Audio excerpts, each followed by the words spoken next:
है कि आप तो सिर्फ वर्तमान देख रहे हैं, आपका भविष्य हम बता रहे हैं आगे क्या होगा। जो भक्ति सत नहीं करते और बिया भक्ति करते ही नहीं। नर से तू पशुआ की जय गद्दा बैल बनाई, ये छप्पन भोग कहाँ मन भोरे, कहीं कवड़ी चरने जाई। होय होय, ये सुंदर आहार छिन जाएगा। कुत्ता गधा सुअर बैल बनकर जंगल में धक्के खाओगा और तेरा सारा दिन पेट नहीं भरेगा और गंध खाएगा। फिर क्या बताते हैं, सुखदेव ने 84 भुगती बिना पजावे खरगो, और तेरी क्या बुनियाद पुरानी तो भेंडा पंथ पकड़ो। तो कितना प्यार से और हर प्रमाण से आपको प्रमाणित करना चाहते हैं परमात्मा के प्यारी आत्मा गरीबदास साहिब जी। और स्वयं भगवान भी आकर के अपने बच्चों को यही सलाह देते हैं कि सुखदेव जैसे ऋषि, जिसकी दास ने अभी चर्चा की थी, सुखदेव ऋषि को गर्भ में ज्ञान होगा कि मनुष्य जीवन की ओर मोक्ष प्राप्ति के लिए प्राप्त होता है। और बाहर जाके हमारे ऊपर त्रिगुण में माया ब्रह्मा विष्णु महेश से निकल रही है रेत हमें अचेत कर देती है, हमें कुछ भी याद नहीं रहता। तो उससे बचने के लिए उसने 12 वर्ष तक गर्भ से बाहर नहीं आया। वो तब ब्रह्मा विष्णु महेश जी ने उनसे कहा, भी सुखदेव जी बाहर आओ। तब सुखदेव जी ने कहा था, मैं बाहर तब आऊंगा जब आप अपनी इन आपसे निकल रहे गुणों की जो प्रभाव है, इन किरणों को रोक दोगे। तो उन्होंने कहा, देखो ज्यादा देर हम नहीं रोक सकते, ये हमारे बस से बाहर है। हम 1 सेकंड की कुछ अंश में इतना रोक सकते। सुखदेव ने कहा, तुम इतना ही रोको। इतनी ही सेकंड के अंदर बाहर आया। उस सेकंड के अंदर जो बोरन हुए बच्चे जन्म हुआ, उन पर ये असर रखा नहीं। उनको बचपन से ही लगन भगवान की लगी। उस दौरान कहते हैं 84 शब्द और 9 नाथ, 93 और 94 में सुखदेव, ये 94 आत्मा उस सेकंड, उस अक्षर में जन्म लिया था। और ये सभी को भगवान की याद बनी रही। उनमें से 9 तो नाथ बन गए, ये जलंधर नाथ, मत्स्येंद्र नाथ आदि। और 84 एक शब्द पर हो गए थे, जैसे वो आत्माएं जैसे 84 शब्दों में गिनती होती है उन महापुरुषों की 84 पर। जैसे दुर्वासा जी थे, अगस्त ऋषि थे जिसने 16 को पी लिया समुद्र। तो इस प्रकार में चेतना तो रही, भगवान पाने की कसक भी रही, संसार असार भी नजर आया, लेकिन समाधान नहीं मिला उनको। वो मार्ग नहीं मिला जिससे भी छुटकारा होना था। जैसे गरीबदास जी कहते, कूप की छाया कूप के माही, ऐसा आत्मज्ञान है। अभी तक हमें सुनाया करते थे, नकली में पता तो था ही नहीं। कहते आत्मज्ञान होगा तो मोक्ष हो जाएगा, आत्मज्ञान से कल्याण होता है। परमात्मा कहते हैं आत्मज्ञान क्या है? आत्मज्ञान से नहीं, केवल आत्मज्ञान से नहीं, परमात्म ज्ञान भी साथ चाहिए। आत्मज्ञान तो ये है कि मनुष्य जीवन, हम कौन है, हम जीव हैं। मनुष्य जीवन मिला किस लिए? कि मोक्ष प्राप्ति के लिए मनुष्य जीवन प्राप्त होता है। ये तो हो गया आत्मज्ञान। और यदि वो समाधान नहीं मिला, परमात्मा कौन है, कैसा है, कहाँ रहता है, कैसे मिलता है, वो परमात्मा ज्ञान। कहते कूप की छाया कूप के माही, कुएं की छाया कुएं की अंदर अंदर ही रह जाती, उसका बाहर कोई अस्तित्व नहीं, उसका कोई यूज नहीं बाहर, उसका कोई लाभ नहीं। कहते कूप की छाया और कूप के माही, तुम्हारा ऐसा आत्मज्ञान, इस काल के कुएं में घेरे में पड़े हो, आपको पता भी लग गया कि हम दुखी हैं, जन्म मरण के कष्ट से दुखी हैं, और मनुष्य जीवन केवल मोक्ष प्राप्ति के लिए है। यानी घेरे से निकलना चाहिए उस कुएं से, और कुएं से निकलने का साधन आपके पास है नहीं, वर्षी नहीं जिसे पकड़कर बाहर आ जाए। तो यहां कहते हैं कूप की छाया कूप के माही, ऐसा आत्मज्ञान। सुखदेव ने 84 भुगती बिना पजावे खरगो। और तेरी क्या बुनियाद पुरानी, तू पेंडा पंथ पकड़बू। होय होय।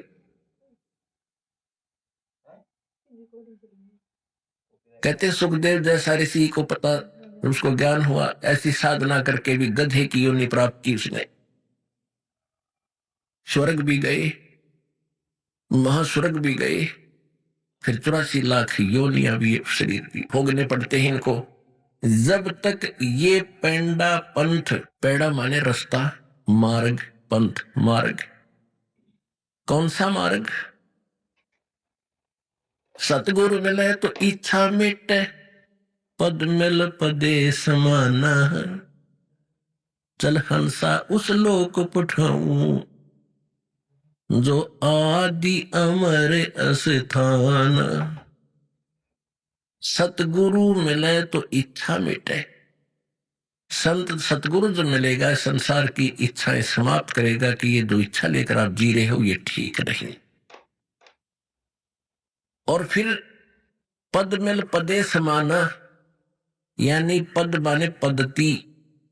यहां पद के दो अर्थ हैं, दो पद बोले, पद मिल पदे समाना।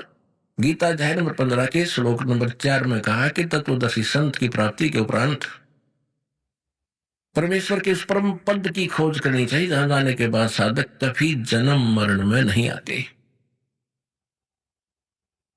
और जिस परमेश्वर ने सब ब्रह्मांडों की रचना की है उसी की भक्ति करनी चाहिए, गीता ज्ञानदाता है। एक तो वो पद, और एक पद माने पद्धति, यानी मेथड ऑफ वर्शिप, पूजा की विधि, वो पद।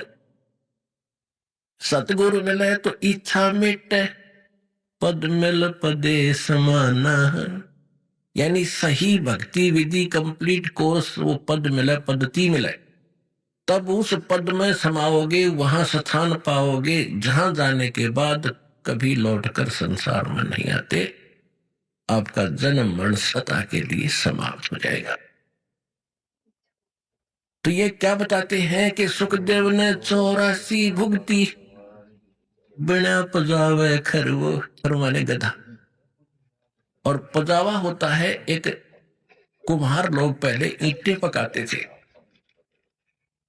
और उस पे क्या करते थे, कुछ स्थान उनके पास थोड़ा सा होता था, बाहर से ईंटें बना करके गारा से, और वहां पकाते थे ईंधन लकड़ी से। वो लकड़ी की जो राख हो जाती थी उसके ऊपर अगली बार उसके ऊपर ही लगा देते थे, उसको उठाकर बाहर नहीं ले जाते थे, कहीं रखने का स्थान नहीं होता। तो वो बढ़ता बढ़ता ढेर बन जाता था, काफी 50-60 फुट ऊंचा तक, काफी अच्छी चौड़ाई में। उसको पजावा कहा करते थे। और गधा नीचे से, गधा जब नीचे से कुम्हार क्या करता, गधे के ऊपर एक थैला भर देता, बोरा, कच्ची ईंटें वहां से डालता है ऊपर, जहां उसको पकाना वहां रखवाता है, और वहां पहले पकी हुई ईंटों का स्टॉक होता है, उनको तुरंत फटाफट उसकी कमर पर लाद देता है। नीचे से लद्दा गया, ऊपर से लद्दा आया, और फिर नीचे जा। तो कहते हैं फिर क्या होता है कि कमर टूट जाती है गधे की, और वो चारा भी घर पे नहीं कर देता, कुम्हार उसको छोड़ देता, बनी जंगल में जा छिक के आ, और शाम को उसका कान पकड़ के सुबह काम के टाइम घर ले आता है। और उसके बाद जो कमर टूट जाती है, कौवे आते हैं उसकी कमर पर चोंच मार मार कर उसके मांस को खाते हैं। तो पुण्यात्मा, हमारी आत्मा इतनी कट्टर होगी, इन बातों का असर होना ही बंद हो गया कि ऐसे कैसे होगा, हम तो मनुष्य है। मनुष्य कितने दिन हो आप, ये भी याद रखना। आप जीव हैं, भगवान बता रहा है, इस पर विश्वास करना पड़ेगा। कहते फिर पीछे तू खर की जगह, तेरा कागा मांस गिलाई, काग तेरे मांस खाओगा तेरी कब्र का। तो क्या बताते सुखदेव ने 84 भुगती, बना पजावे खरवो, उस पजावे का गधा भी बना हुआ, क्योंकि उनके पास वो मेथड नहीं था, वो पद नहीं था, वो रास्ता नहीं था, वो मार्ग नहीं था जिससे ये जन्म और मरण का झंझट छूट जाता। तो कहते हैं सुखदेव ने 84 भुगती बना पजावे खरवो, और तेरी क्या बुनियाद पुरानी, तू पेंडा पंथ पकड़े वो। कैसे महापुरुष किया दुर्गति हो रही है पर के बोले प्राणी तेरी क्या औकात है, तो आप उस मार्ग को ग्रहण करो जो हम बता रहे, उस मार्ग को, उस पंथ को ग्रहण कर। चारों युग में संत पुकारे, और कूक कहा हम हेल रे, हीरे माणिक मोती बरसे, ये जग चुगता ढेल रे। पुणात्मा कलेजा फट जाएगा जिस दिन आप होश में आ जाओगे। अभी तो बालक हो, छोटी छोटी, अभी जन्म हुआ आपका, कोई 2 महीने का, कोई 4 महीने का, कोई 1 साल का, कोई 2 साल का, कोई 10 वर्ष का, और इससे जो ऊपर हो चुके हैं उनकी आत्मा कति सेट हो चुकी है। खां जो अब हमें दांव लगा है, कभी लगेगा नहीं। अब क्या बता रहे परमात्मा कि चारों युग में हम भटक रहे तुम्हारे लिए, गोता मारू स्वर्ग में, जा बैठो पाताल, गरीबदास खोजता फिरूं अपने हीरे मोती लाल। परमात्मा गरीबदास जी को कह रहे हैं कि हे गरीबदास, मैं अपनी प्यारी आत्माओं के लिए भटक रहा हूं, स्वर्ग में भी जाता हूं, उनको वहां भी समझाता हूं, पाताल में भी जाता हूं, पृथ्वी लोक पर भी आता हूं, पर भी लेन जात है दुनिया, हमारा ज्ञान किने ना सुनिया। बोली आत्माएं वहां हरिद्वार से लाते हैं 8 लीटर जल लेते होंगे गंगा का, और कितनी श्रद्धा, कितनी डिवोशन, हाले पड़ जाते हैं, वर्षा आती है, कोई खड़ा, कोई बैठ के, कोई किसी तरह, और क्या करते हैं। अब ये सावन का महीना, हे भगवान, सूक्ष्म वेद में कहा कि सावन के महीने में तो आपने बाहर सैर करने भी नहीं जाना थी। सुबह सुबह इतने कीड़े मकोड़े, इतने जीव जंतु उत्पन्न होकर वो आपके पैरों के नीचे मरते हैं। और इस काल ने या उल्टी साधना शुरू करवा दी सावन में। अब वहां से लेकर हरिद्वार से लेकर यहाँ जाएंगे राजस्थान में, हरियाणा में, यूपी, उत्तर प्रदेश में, महाराष्ट्र में, और कितने जीव सावन में, कितने जीव पैदा हो जाते हैं सावन के महीने में, कितने मरवा दिए इसके, इनके पैरों के नीचे, गाड़ी के टायरों के नीचे। पुण्य तो एक भी नहीं होना, क्योंकि भगवान उस गंगा जल का भूखा नहीं है।